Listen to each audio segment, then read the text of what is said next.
quick is Digital Transformation and Cultural Heritage in the Global South. So this is the very last of the Heritage and Technology panel, and we've had about five, a series of five at the Fagogesi Festival this year. We are delighted that the Goethe-Institut in Johannesburg has joined forces with those in Brazil, India, and Indonesia to bring us this fully global South conversation on digital transformation and cultural heritage in the global South. The panel has been developed in extension to the Hack Your Culture project taking place internationally and organized both locally between Goethe-Institut and Credible. So I'm going to introduce everybody to our panel chair, I hope I don't pronounce your name wrong, but Midhavi Gandhi, and she is from the Heritage Lab in Indonesia.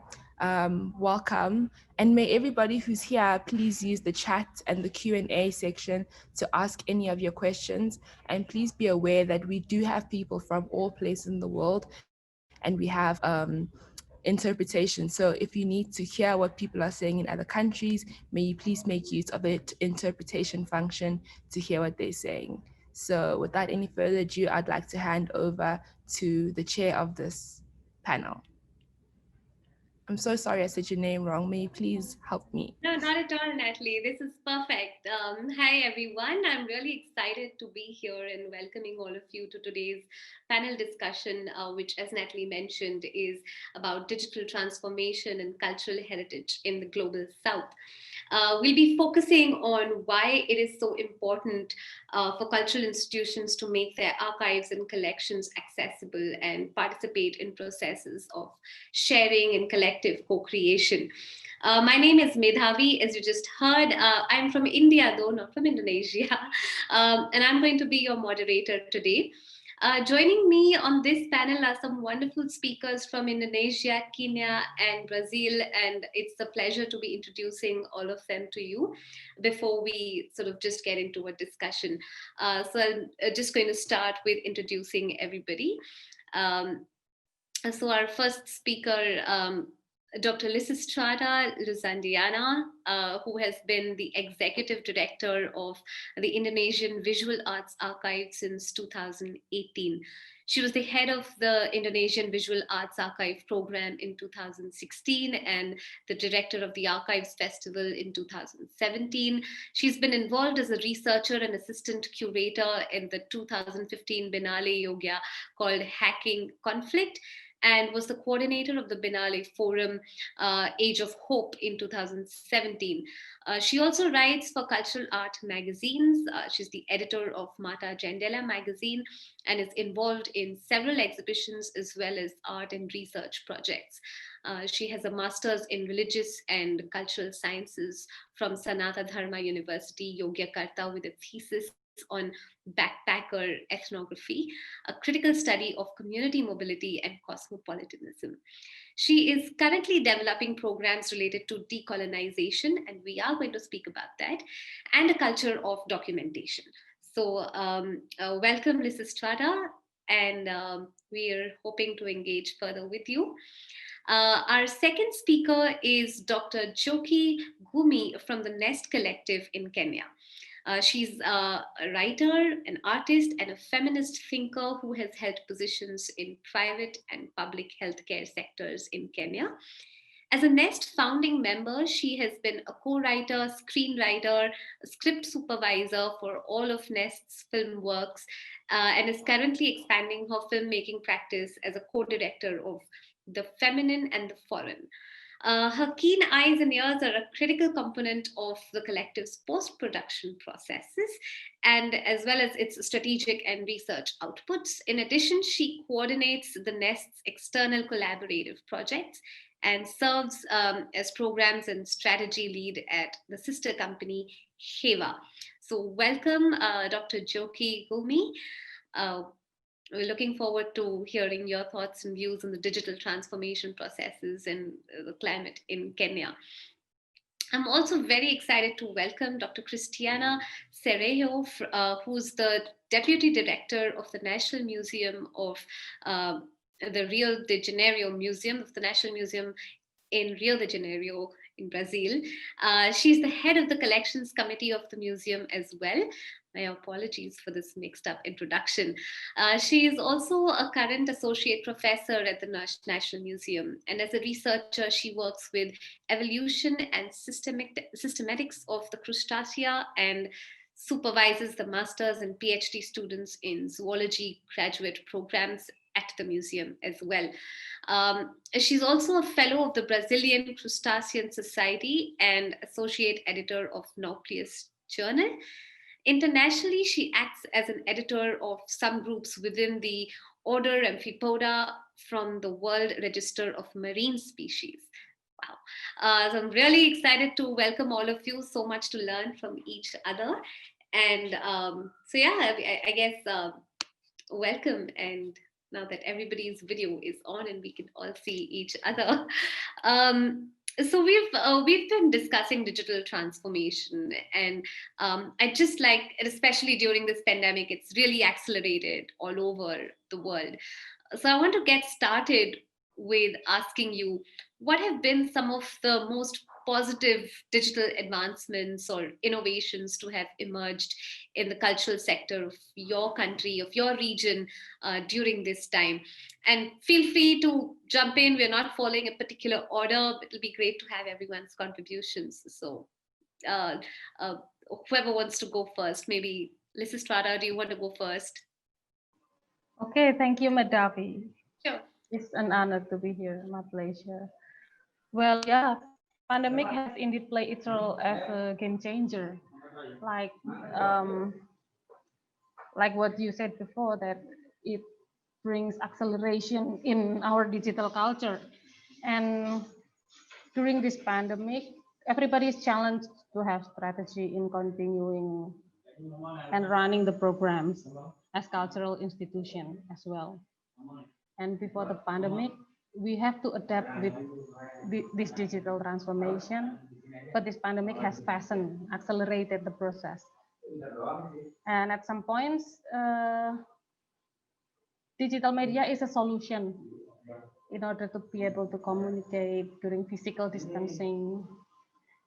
And fortunately, what we've been doing with IFAA, we already started we already started to digitize our collections, our analog collections since years ago, like more or less. We started in 2007, and since then we've been also trying to develop a digital archive platform to give wider access to the public worldwide.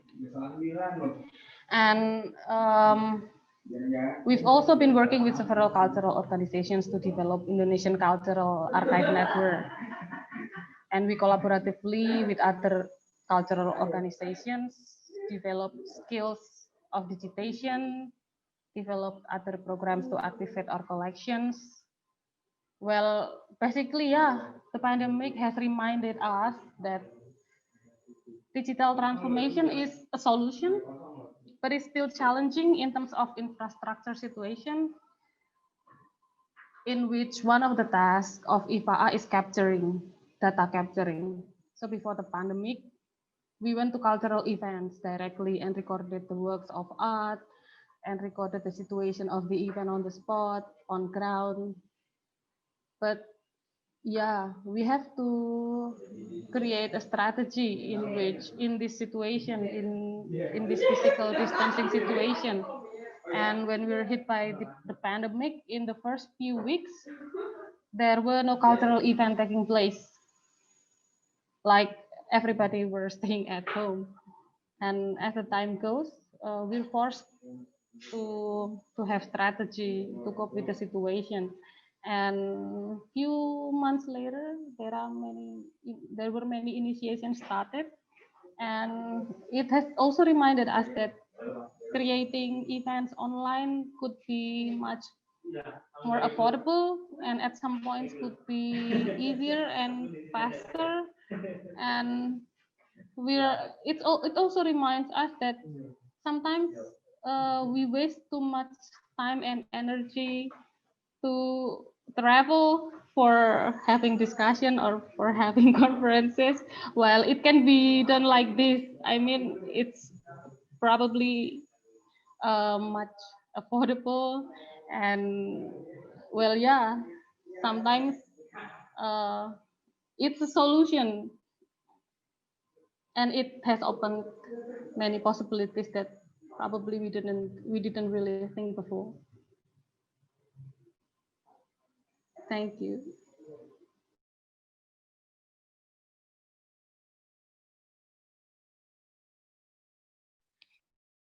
To Christiana, would you want to add to that? Yeah, sure. Uh, well, it is a challenging time for sure, because no one was expecting to be locked down inside their homes, and but all these difficulties, situations gives opportunities for us to grow, in different levels. So I think in the digital, of course, now it's really strong because we need to communicate in a digital way. And as Listrata said, is an opportunity, and of course is much more affordable.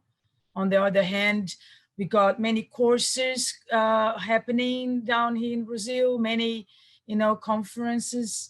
We actually had a conference that was meant to happen that didn't happen, but we managed to do it online. So it's really interesting because it's important for us to communicate, and it is more affordable. So I think the information go fast in this way. And of course we never go back in the way before, because you're going to use it much more, this connection between people around the world. So we are doing this right now. It's just amazing how we can be together, and it's so cheap and easy to do it. And so that's really interesting. Of course there is the challenge of being prepared. So in the museum we did in June was the 202-year anniversary, and of course the researchers wasn't prepared for such a thing, but they do YouTube videos, a little little classes for just to show to people what you're doing, what our research. So was really a challenge because no one was really preparing and know how to do it, editing videos.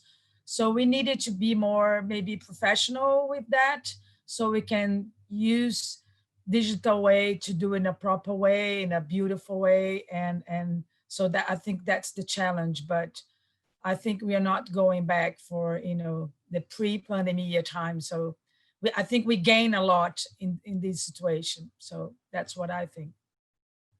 Thank you. Right. That's interesting what you say about the challenges, and we'll come to that. But before that, Dr. Joki, what have been the opportunities that you have seen, and what have been some of the positives for you that have emerged? Thank you so much. It's been lovely to listen to Strata and Christiana. And I just kind of want to riff off something that Christiana said, which was around the idea of solidarity. There's been a way that we've learned how to exist in parallel in the digital space. And that means all of us are just kind of talking about our own little experiences in our own little corners. And we're not necessarily interacting. But then one of the things that the lockdown did bring, and again, one must recognize that digital access is not universal. It should be, but it is not. And so this is a thing that especially cultural service providers and people who work in culture really have to also go into the fact that the idea that access to the internet should be, if it is not already defined, so a universal human right. I do think that the idea around solidarity really enabled us to kind of be more intentional about finding ways to be present to one another and to each other's experiences, to listen a little bit more to one another. One of the trends that we enjoyed most as members of the Nest Collective who work on the project that's called the International Inventories Program, which is figuring out multiple things around objects, Kenyan objects in museums abroad, was the museums at home trend. So definitely there was a whole bunch of people who were like, the public can't come to the museums, But then what interesting things can the museums and the art galleries and what have been called the glam institutions, what interesting things can they show to people at home? We even saw theatres such as the National Theatre in London being able to beam whole plays that people would previously have to buy a ticket and go to. But then now they were able to put these plays up on YouTube for brief periods of time. And so each week there was a new play, and there was a lot of excitement around which play would come up every week. So there was lots and lots of interesting things around people reaching back into their archives to see what they would share with the public. And it was a beautiful, beautiful time of being able to share and just kind of engage with all kinds of, a lot of free content. And that really speaks to the ways in which the cultural sector really stepped up to be able to provide solace, care, a bit of escape, and all sorts of different ways for people to engage emotionally with what was and continues to be a deeply confusing time. I think going forward, we're really going to have to rethink the idea of memberships that are limited by the idea of the physical border. I think, for instance, that if you're thinking about places like the National Theatre, it's very easy for them to have a membership that surpasses the UK. It's very, very easy for them to have members from all across the world who are interested in watching the kind of content that they have without necessarily having to leave their country to be able to go and watch these plays. I think it's really going to be interesting to see what people are able to do with virtual, with augmented realities, with mixed realities, especially as these things move from being a very solitary experience to being a much wider one, and to see whether it's possible for multiple people at once to share an experience, even when they're not necessarily in the same place. Very, very much like the Matrix, but also, I mean, in a more serious note, finding ways for people to be present together in the same way that we're here present on this Zoom call. How can this be a little bit more augmented? How can this be a little bit more of a 3D, holistic, more sensual experience where we are seeing beautiful things, we're engaging with beautiful things, we're really, really diving into the idea of story. There's a wonderful tech, and I guess this will be my last point. There's a wonderful tech entity in Kenya called Nendo. They do a lot of research and things, and one of their favorite things to say is about how in Kenya the main uses of the internet are the 5 S's, and the 5 S's are search, sports, sex, social, and stories. I do want to focus on the idea of the story, and because with the story they really focused on platforms like Instagram, Reels, Live, and definitely YouTube for video streaming. I think that there's going to be more and more ways that we can really be able to use some of these platforms as cultural institutions to kind of go into people's recreational space, as opposed to seeing the work that we do that's it's work, and especially for us in the space, it's definitely our work, but we want it to feel recreational for people. We want people to be able to come to us when they're resting, not necessarily when they're only teaching or when they're passing on important homework like information. We want people to be able to come to us for fun as well. And so I think finding interesting ways to tell stories and interesting ways to be social is really going to be super important going forward. Thanks for that. And I think I completely agree with the 5 S's that you pointed out. It's largely similar in India as well. What I understand from what all three of you have shared has also been that in this time we've seen a lot of content being generated and shared across. And Dr. Joki, like you pointed out, that there have been the hashtag trend of museum from home and plays and so much that has come out. So it sort of puts a sort of pressure on a glam institution's staff to come up with this constantly, especially during this time, to sort of, especially for small teams that are museums especially that are understaffed, to constantly create something, and that has been a challenge, I think, in India as well, where small museums have felt, oh my god, so much is happening all over, and what are we going to do, and can we even do this every day? And the kind of activities you've mentioned, that on Reels things have happened, institutions might have signed up on these platforms as well. So, I mean, do you think going forward, also like Dr. Christiana mentioned, that we're not going to go back from here anymore? But in the way forward, what are the challenges like? Is this going to be sustainable? Is this going to be doable? How are we going to sort of go, beyond this? How are we going to manage through this? I mean, let me just kind of jump in. And I think it's a really, really exciting time. I think, first of all, the work and job landscape is changing radically. Many would say for the worse, because people don't have the kind of job securities that they used to.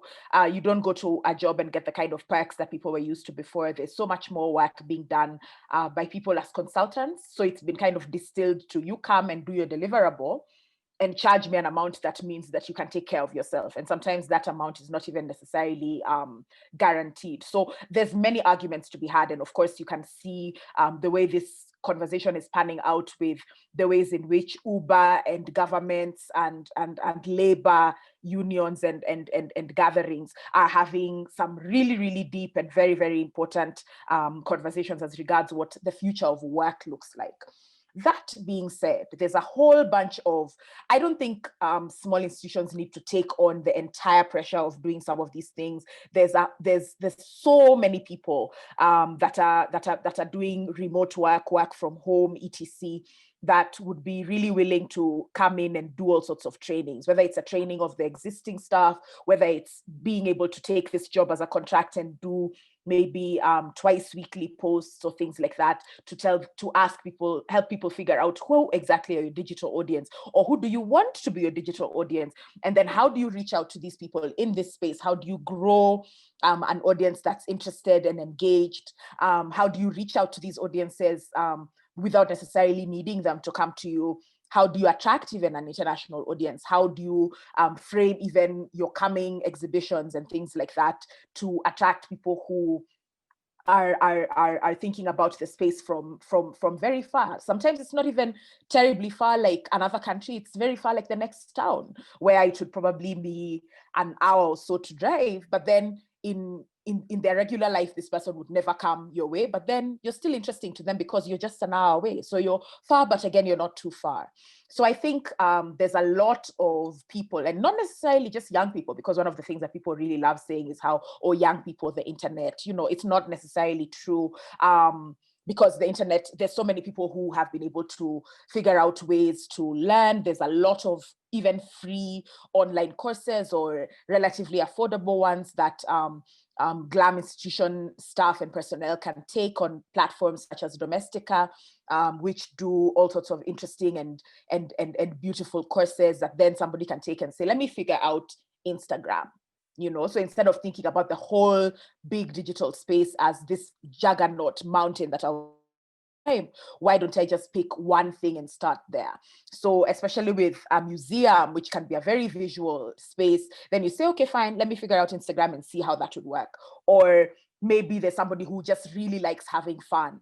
So it's like, maybe TikTok would be fun for that, things like that. And so just taking one small step, whether it be learning something new or inviting somebody new, because the space is a new one. And so in order to engage in a new space, we have to do things in slightly different ways than we did before.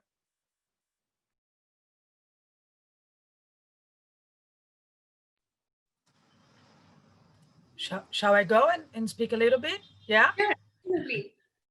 Okay. Well, I think that there is, of course, many challenges on the digital, world. And of course, TI structure is the first one, because not everybody got really a good internet. Even at our museum, we are still struggling to have a really fast internet. So the basic. So I think we need to invest a lot in the structure of TI. And of course, we got now a lot of offerings, a lot of courses, a lot of free, media. So it would be nice to do good things, to, approach people. And of course, as a natural history museum and anthropology museum, we got a lot of, information on these fields. So it would be nice to do really nice, culture and scientific, material to really approach people so they can really are together with our goals and understand what you're doing. Of course, the National Museum got the fire on 2018, which is a really struggle for us. So we still are doing a reconstitution of our, institution. So it's still a hard time. We play that we got, the fire and the pandemia. So it's really two big events to be, taking care of it.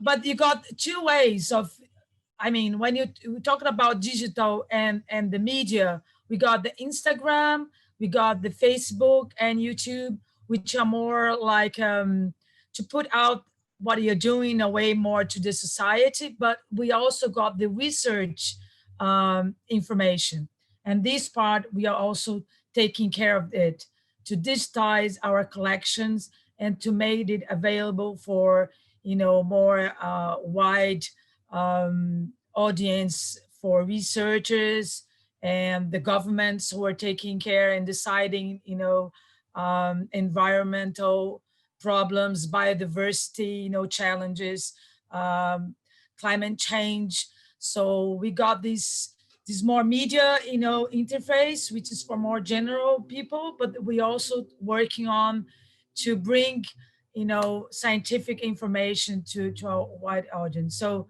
it's a huge challenge, but we needed to really be organized. We are working on our collection policy now. We also working in our museum planning. So just to restructure all our thinking and goals, and of course, digital are part of our, enhancement and for the future. So we are putting this in a top agenda to really reconstruct and be an up-to-date museum. Of course, that's I think the actual language. We needed to be prepared to communicate and bring information for people so they can really be together with us and vote on museums, and so that people can afford and put money. I mean, the government, of course. That's it. Thank you. Well, thank you. And I'm really glad that you mentioned the challenge that you've been working with, because I was honestly very curious that, we heard about the fire and that was quite disastrous. And post that, the sudden move to digital, and it has actually sparked a discussion on the need for digital in museums even more strongly, actually. So I'm really glad that you addressed that. Thank you. Mrs. Strada, what do you feel about the kind of challenges that we are going to be faced going forward, or you've sort of faced during this time itself?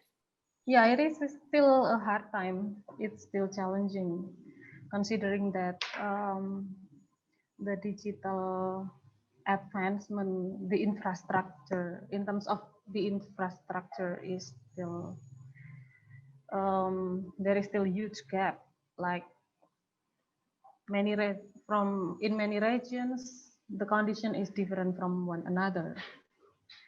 What we've been trying to figure out, what we've been trying to do in the city that I live, for the example, for like I live in Jogja, there are many events held annually. Like in 1 month, we can go to many events, cultural events.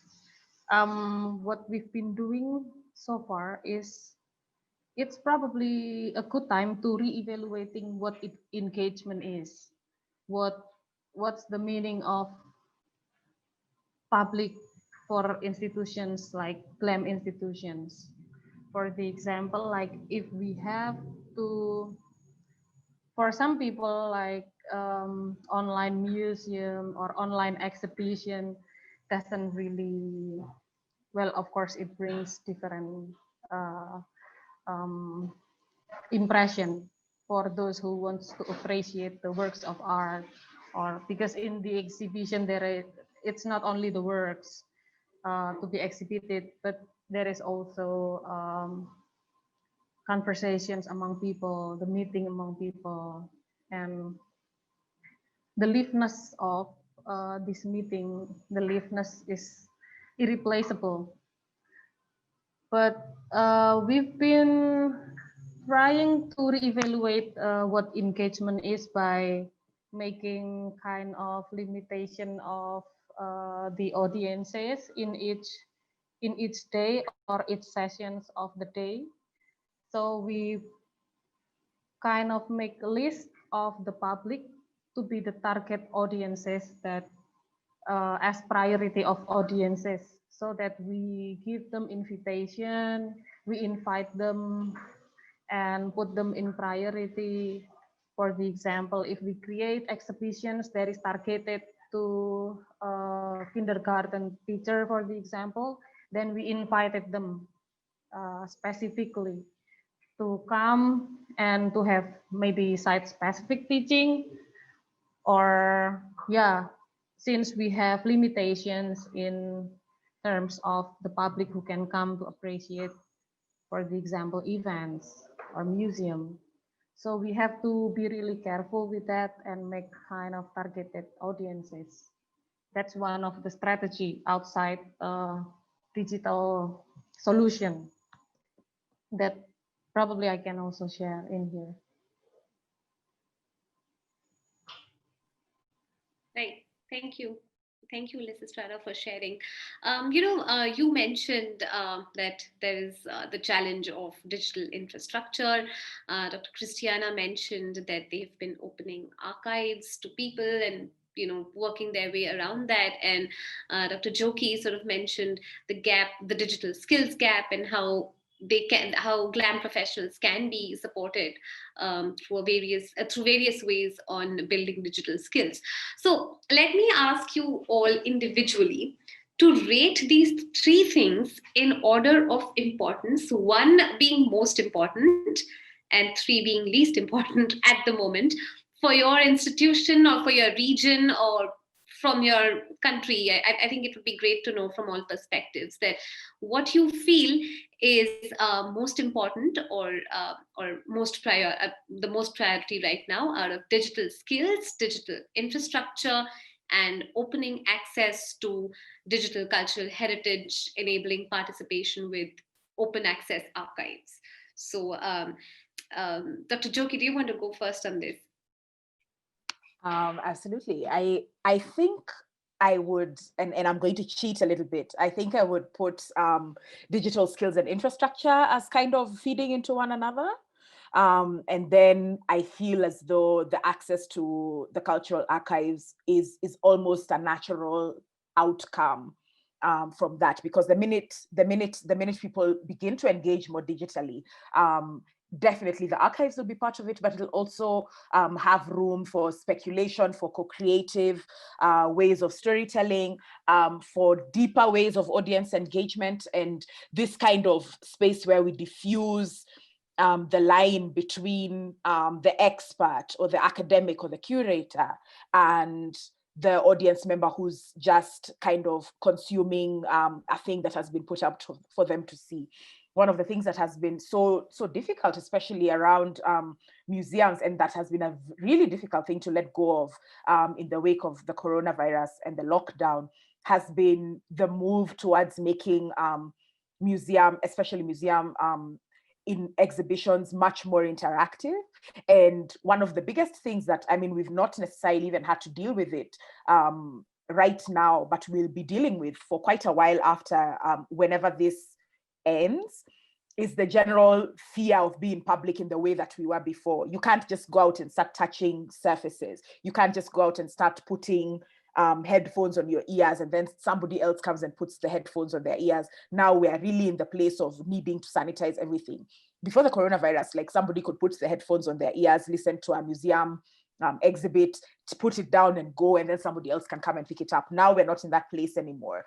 We can't share, even VR goggles anymore in the way that people used to be able to do it. Things have completely changed. And so the things that we had gained as regards finding new ways to exhibit things or engage beyond the subject matter in the GLAM institutions, we've had to kind of roll back on them for hygiene reasons, which is a very odd thing to be able to say.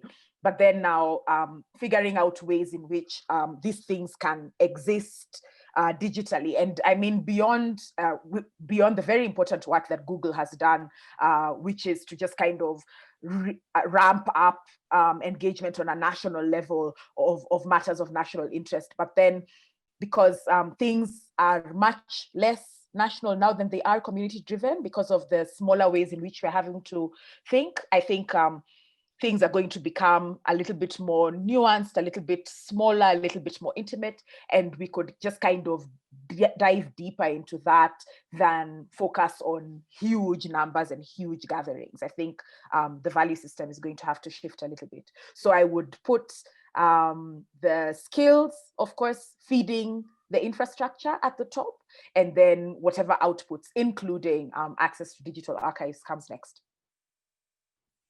Great. Okay, that's interesting and such a very in-depth sort of insight into it. Thank you, Dr. Christiana. Do you want to go next on choosing? Yeah, sure. Yeah, I think I think close what Jogi said. I would say, of course, digital infrastructure is just the basic, of course, and the skills.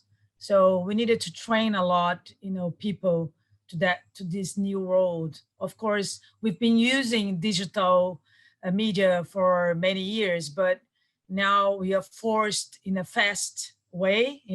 Is it like a lot of pressure for you to evolve and got digital, data, which sometimes is not that fast. So we kind of got this pressure, and of course, especially in our museum, for instance, we got the natural history scientists who do basic research, but most of it, there is not really, too much skills directly to work with, programs. And so it's quite interesting to form these professional that can go between the TI and understanding what the data we are dealing with. So we are kind of training these kind of, because we needed to put this data in a digital format. We want to use patterns to get this metadata, this database. So it's quite important to train these kind of people. And there are not many outside there. So this is a quite new challenge for us.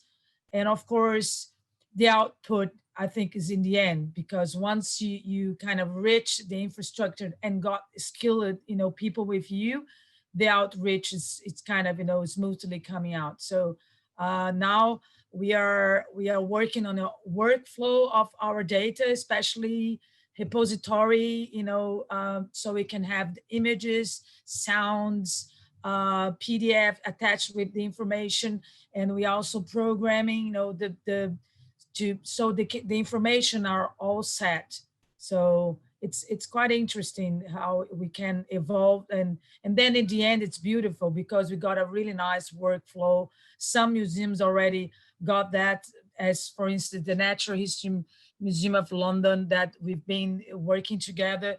They already have a nice workflow, and we are reaching to that point. So I think we know where we want to end up, but we still got quite a way of doing things. But I think I would say in that direction. Yeah. Right. That's great. Thank you for those examples. I think it's if there are people listening, they'll be taking notes on how to do this. I think that's great. Alisa Strada, what about you? What would you rate in order of importance? Well, yeah, the access would be different if there is no digital infrastructure. Well, for sure, it is like a requirement, yeah, for the open access. And I personally, as a user, I have to admit that it won't be, it will be impossible for me to graduate, for the example, from school if I cannot access many free ebooks online. That maybe the situation would be much different if I have to buy every single book that I have to read for school. So as a user, uh, for sure, it's the digital infrastructure that and digital skills that we can put as a priority. And in terms of the cultural institution, I guess sometimes if it is the digital infrastructure is still a problem in Indonesia, but we can always have a way to combine the limitation of the access, and sometimes we can always find a way to make a strategy to be able to cope with the situation and combine it with uh, engagement, another kind of the example. Um, for the example, when we talk about the role of the museum in the third world country, in Indonesia, for the example, there is always complaints in terms of the low technology and the low digital innovation. But when we use the digital innovation as the only parameter, we will always gain complaints and pessimistic statement from the public. So I'm thinking that crafting spectatorship is also another way, which is also interesting to involve more participation. Thank you. And I would agree. I think in India also that's pretty much, I mean, it's not expected sometimes. The general public gets very surprised if the museum seems to be high on technology or digital infrastructure. So it has been, I think the pandemic has given all museums a good opportunity to rethink their digital strategy and sort of include all these three components within it, and even think that they should have a digital strategy, starting with that. So I'm going to move on and ask. Dr. Christiana had mentioned in the beginning that there were courses that you saw as an opportunity or as an innovation that museums started doing these different courses, and there were many offerings also. But today, to what degree do you see museums having reached new audiences in your own experience also?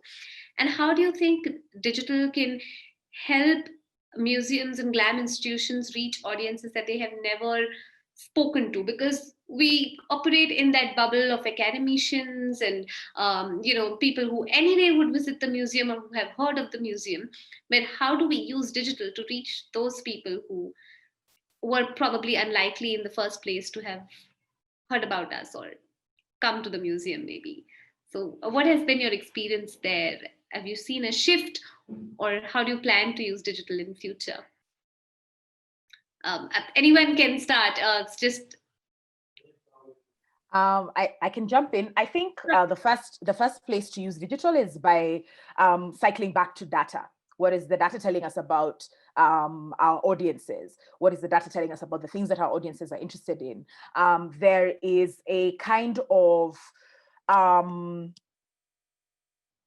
there's a kind of way that we inherited. It's an ethnographic way we inherited, especially for countries that have a colonial past, have inherited a way of museuming that just kind of reflects what the ways in which the colonizer used to museum vis-a-vis us thinking about how we want to present our own lives for our own reflection, insights, consumption, entertainment, enjoyment, education, right? The ways in which we want to learn about ourselves, the ways in which we want to look into ourselves, to compare ourselves with ourselves. For instance, if we wanted to do an exhibition that looks into Indonesia and Brazil and Kenya and the things that they have in common. You see what I mean?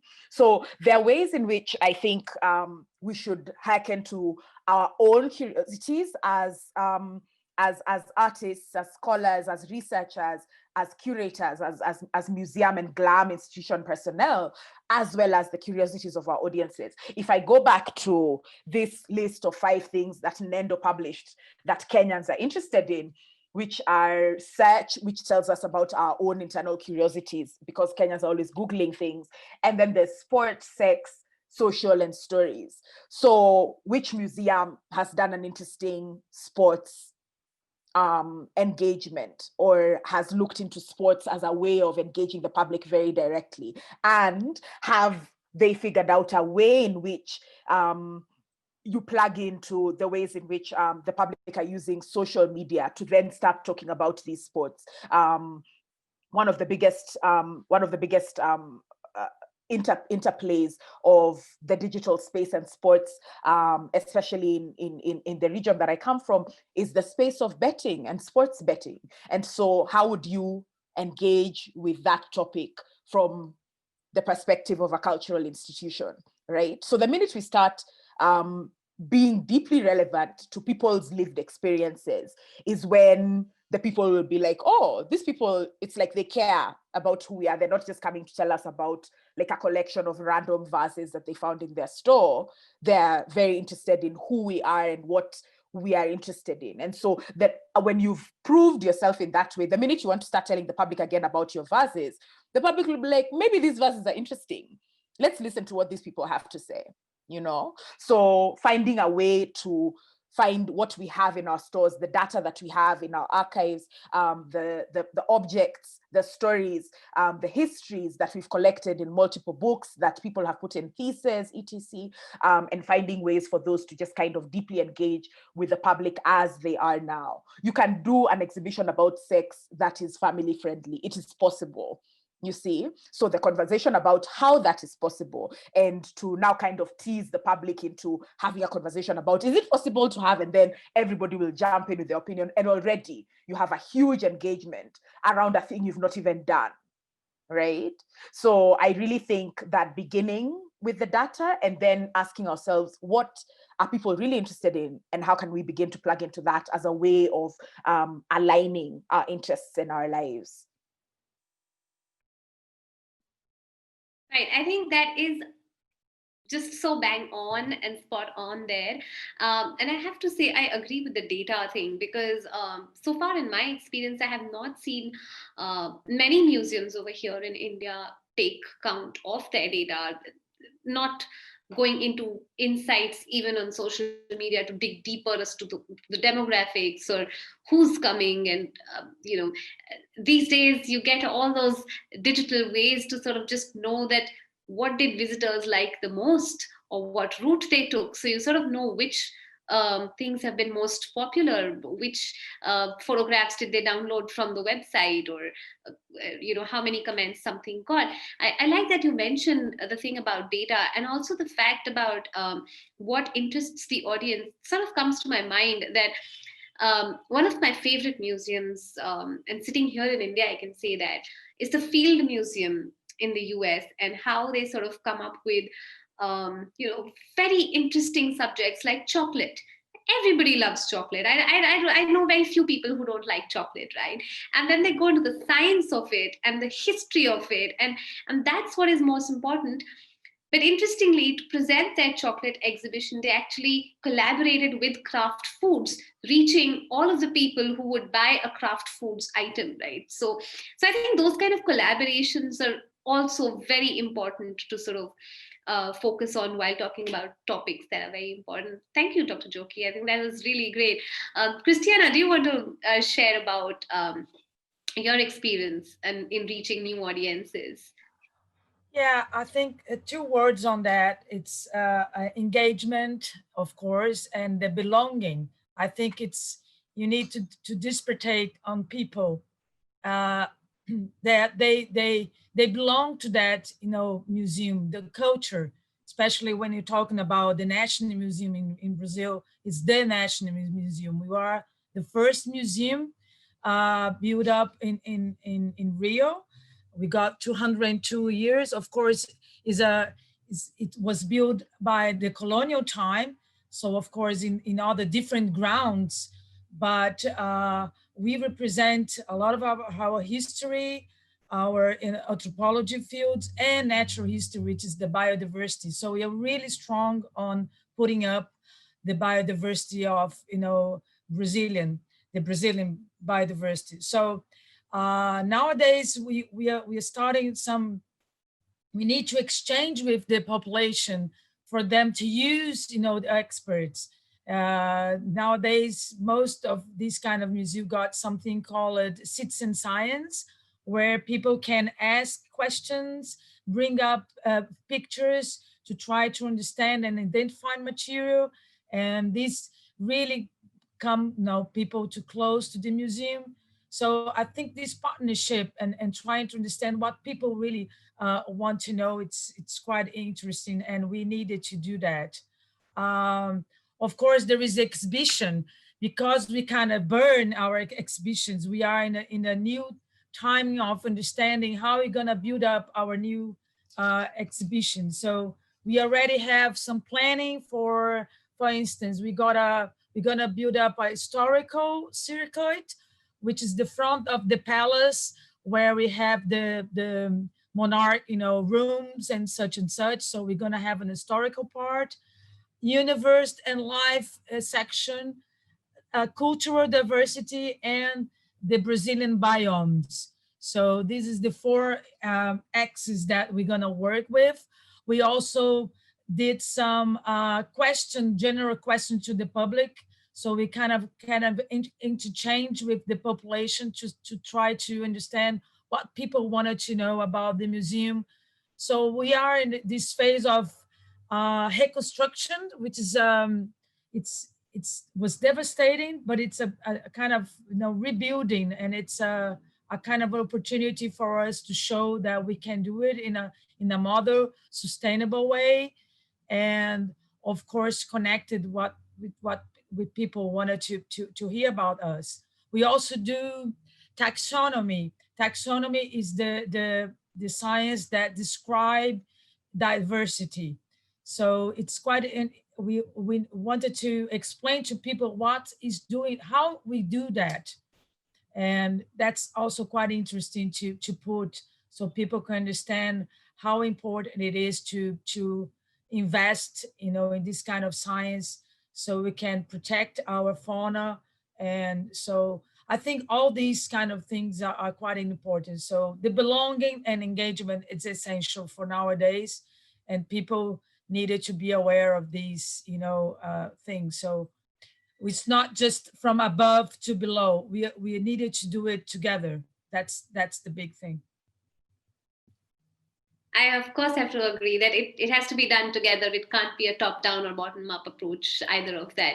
And in fact, I think what you also said sort of in the beginning made me think and circle back to what Dr. Joki said about how we museum has largely been influenced by the colonizers. Or I don't know if it's true in your case, but I had an experience where I spoke to an Iranian colleague who pointed out that in India, we've not really dug deeper or come up with better research on sources that link back to Persian sources, or where the primary sources are Persian. We've not done our research. Whatever has been done by the colonizers, we largely rely on that. And I think that colleague rightly pointed it out, that even in our curation that's sort of coming in, that we haven't put in much thought or collaborated digitally perhaps to do this. I also thought when you were speaking, a thought came that, I think it also makes a difference how we meta tag, how we index all our collections. So they are more discoverable to the general public when they want to use it as a reference to ask a question, for example. So I think that discoverability and creating that is probably also going to be very crucial, and technology would play a huge role there to just understand what people are even Googling for, or trying to understand, and where is that need that we can sort of fit in and share that information. So maybe digitally listening to people is also something that I would want to focus on in our museums here, in the GLAM institutions here, and encourage that. Lisa Strada, what about you? In your opinion, how does this help? How does digital help reach new audiences? It's so helpful. I mean, our digital archive has at least shown our collections to the public. We focus on collecting contemporary art archives, and it can be used for further artistic production, knowledge production, and intercultural communication. And our online archive has been a medium that brings together communications among researchers, artists, scholars from many parts of the world, and sometimes it can bring them together. Like for the example, it connects uh, anyone who wants to have certain access of data toward someone or toward certain specific history. So it can be like connector. And I think that's also part of the, what is it, art practices as part of the intercultural communications. And yeah, I also want to highlight what have been discussed before by Christiana and also Joki about belonging and engagement. Um, for some communities, it is understandable that museums seem so far away. Like there is a huge gap between museum and societies. What does museum do for our life? For the example, like in our daily life, what is the significance of museum in our daily life? Sometimes I can understand what the people when they have that kind of opinion. Like it's huge and sometimes intimidating. Architecture is sometimes also not relatable with our daily life sometimes. And yeah, in Indonesia it is built by the colonizer, and we continue the method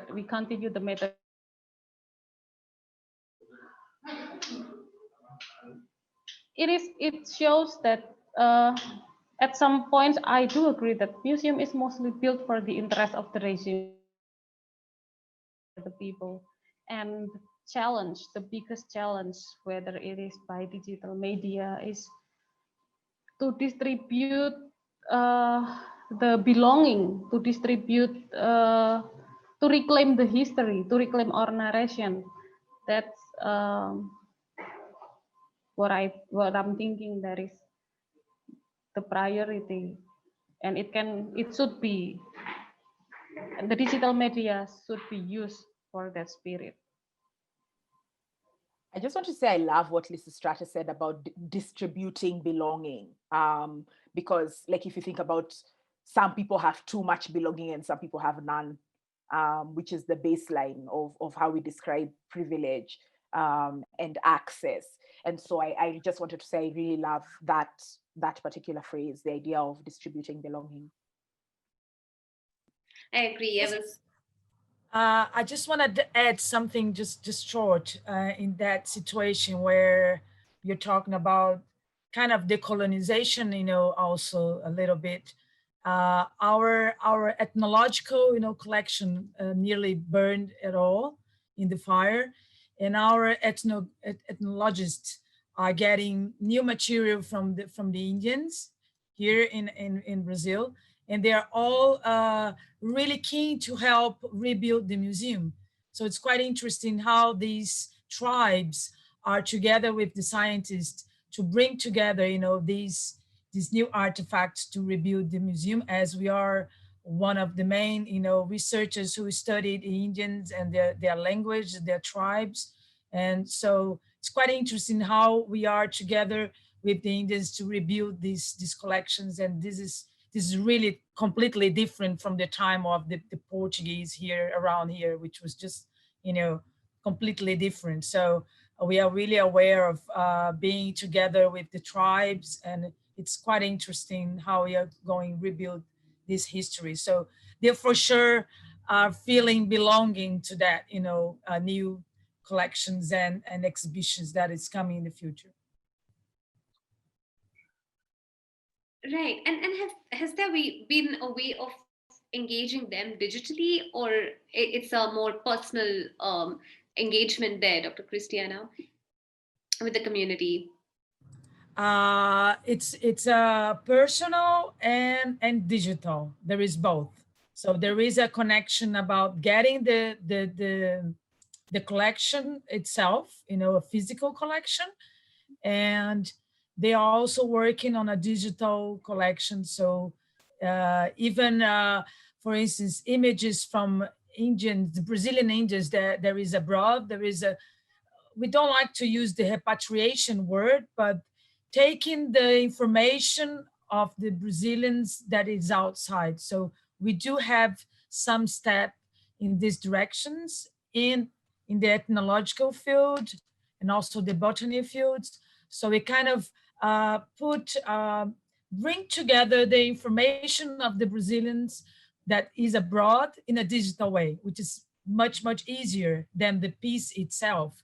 So I think digital really helps you to kind of repatriate the information, the data, and then putting together the data. It's something really important. So you can have um, information from this 19th century, 18th century, and then you can put everything together, and then the museum can be like a pole of a distribution of that information. Right.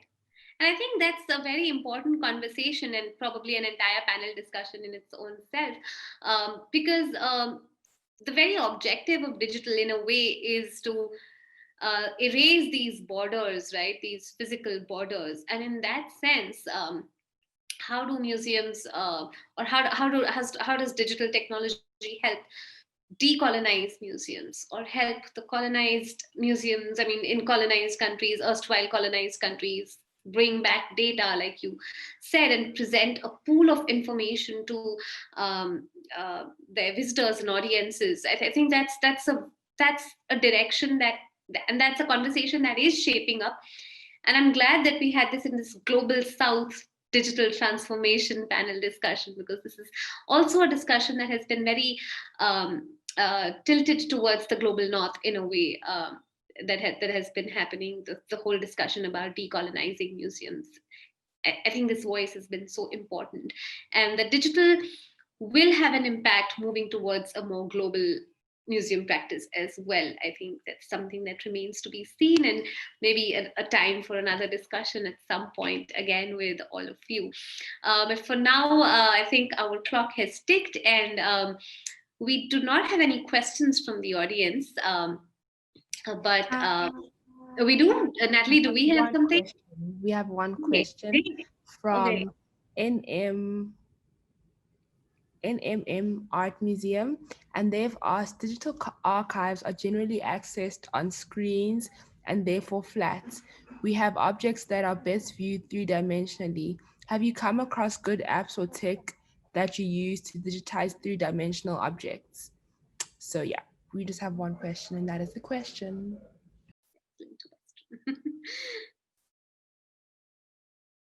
Oh, I had typed my answer, and I was just saying that, like, personally and in our work as the nest, not really, because that's not really our area. We're much more media oriented.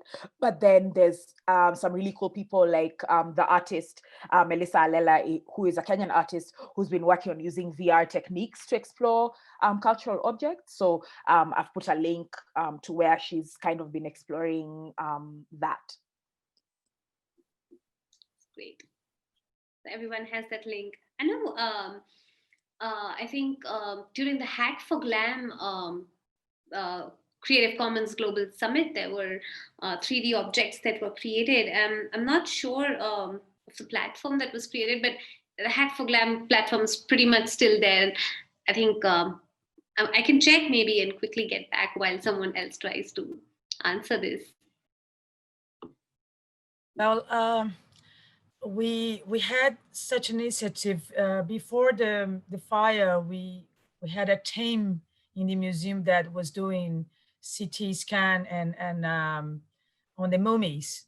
So some of our mummies got, tomography digitalized, and so we had the opportunity to do a VR, with the one of the Egypt mummies, and so we got this data, so we can do it like VR exhibitions or even models, of course 3D printing, and so luckily we did before the fire some of these images, but and it's still doing such a, but of course most of the machines burned, so we are unfortunately restructuring, but we got the skills to do it, and it's incredible because the mum is burned, and luckily we got the data to kind of show it in a way. And we did once before the pandemic, we did like a VR, and we could see the mummies, and it's really exciting. I think people are really emotionally touched because the pieces doesn't exist anymore, so it's quite interesting to use that and promote that for sure.